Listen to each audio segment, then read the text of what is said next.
छत्तीसगढ़ के मुख्यमंत्री भूपेश बघेल आज मोहला मानपुर के दौरे से वापस रायपुर लौटे, जहां उन्होंने कहा कि छत्तीसगढ़ में जल्द ही ईडी और आईटी का छापा पड़ने वाला है। सीएम ने कहा कि लोकतंत्र पर भारतीय जनता पार्टी को विश्वास ही नहीं है। झारखंड के विधायक छत्तीसगढ़ में आके रुके हैं, उनका स्वागत किया है। भारतीय जनता पार्टी विरोध प्रदर्शन कर रहे हैं। बहुत जल्द ही छत्तीसगढ़ में ईडी और आईटी का छापा पड़ेगा। हम लोगों ने लोकतंत्र को बचाने के लिए झारखंड सरकार की मदद की है। कुछ बचा हो तो वो मत बताइएगा। सर, ये महंगाई को लेकर कल बड़ा प्रदर्शन होने वाला है। छत्तीसगढ़ से रवानगी टीमों की यहाँ से जा रहे हैं, पूरे ट्रेन में जा रहे हैं, लोग प्लेन में जा रहे हैं, निजी साधनों से जा रहे हैं। हजारों की तादाद में छत्तीसगढ़ से भी लोग जा रहे हैं। हमारे एमएलए वगैरह भी जा रहे हैं, मंत्री भी जाएंगे और हजारों लाखों की तादाद में वहाँ बड़ी रैली आदरणीय राहुल जी के नेतृत्व में हो रहा है। महंगाई से देश की जनता करा उठी है। आप देखिए कि किस प्रकार से महंगाई बढ़ी है, चाहे पेट्रोल हो, डीजल हो, रसोई गैस हो, केरोसिन अब नहीं मिल पा रहा है, 100 रुपये प्रति लीटर उसका भी हो गया है।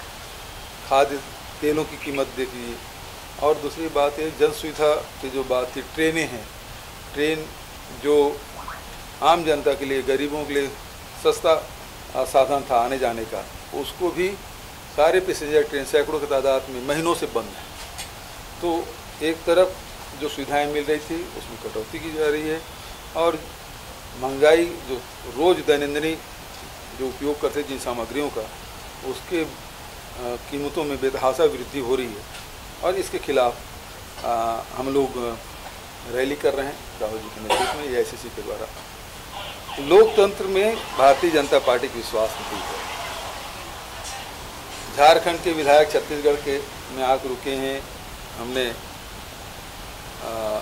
उसका स्वागत किया है और अब भारतीय जनता पार्टी उसका प्रदर्शन भी कर रहे हैं, विरोध भी कर रहे हैं। और मेरे शुभचिंतकों ने मुझे बताया है कि बहुत जल्दी ईडी आईटी का छापा पड़ने वाला है, क्योंकि हम झारखंड के विधायकों के यहाँ रुके हैं। लोकतंत्र को बचाने के लिए हमने थोड़ी सी भूमिका, वो तो आए हैं, उनका वो कहीं भी जा सकते थे, लेकिन छत्तीसगढ़ आए। मैं जानता था कि यहाँ रखवाऊँगा तो मेरे छत्तीसगढ़ में ईडी आईटी के छापे पड़ेंगे, लेकिन फिर भी लोकतंत्र के लिए बेहद ज़रूरी है। और पहले भी मैं बताता रहा हूँ कि ईडी आईटी का छापा पड़ने वाला है और पड़ता भी रहा है। इस समय में मैं आपको बता रहा हूँ, मेरे शुभचिंतकों ने बताया कि ईडी आईटी का छापा पड़ने वाला है। हाँ, तो 0.4% है, कोई मेरा आंकड़ा था ही नहीं। झूठी बता रही है सर बीजेपी। सच क्या है, वो जो केंद्र सरकार जो आंकड़े निकालते थे उसको बंद क्यों कर दिया? सारी इंफॉर्मेशन, डाटा इंफॉर्मेशन, जितने प्रकार के भी इंफॉर्मेशन भारत सरकार कराती थी, सर्वे कराती थी, सबको बंद कर दिया। अब ये जो संगठन ने जो किया है वो प्रमाणिक संगठन है और उसके द्वारा राष्ट्रीय स्तर पर इस प्रकार से सर्वेक्षण हर महीने किया जाता है और उसके पिछले समय 0.8 था, इस समय 0.4। तो छत्तीसगढ़ में जो हमारी नीति है कांग्रेस सरकार की, उसको वो फलीभूत हो रहा है और उसका लाभ लोगों को मिल रहा है। इसका बेरोजगारी दर कम हुआ है। पहले तो रायगढ़ विधानसभा में भेंट मुलाकात कार्यक्रम, कल आज प्रेस से भी बात की, अधिकारियों से भी मीटिंग ली और उसके बाद मोहला मानपुर अम्बागढ़ चौकी जिले का लोकार्पण। आज पूरा जिला उमड़ आया था मोहला में, हजारों की भीड़ थी और क्या बच्चे, क्या बूढ़े, महिलाएं, सब लोग वहाँ सड़कों पर उतर आए थे। ज़बरदस्त उत्साह का वातावरण। वनांचल क्षेत्र में जिला बना है, बहुत लंबे समय से उनकी मांग थी।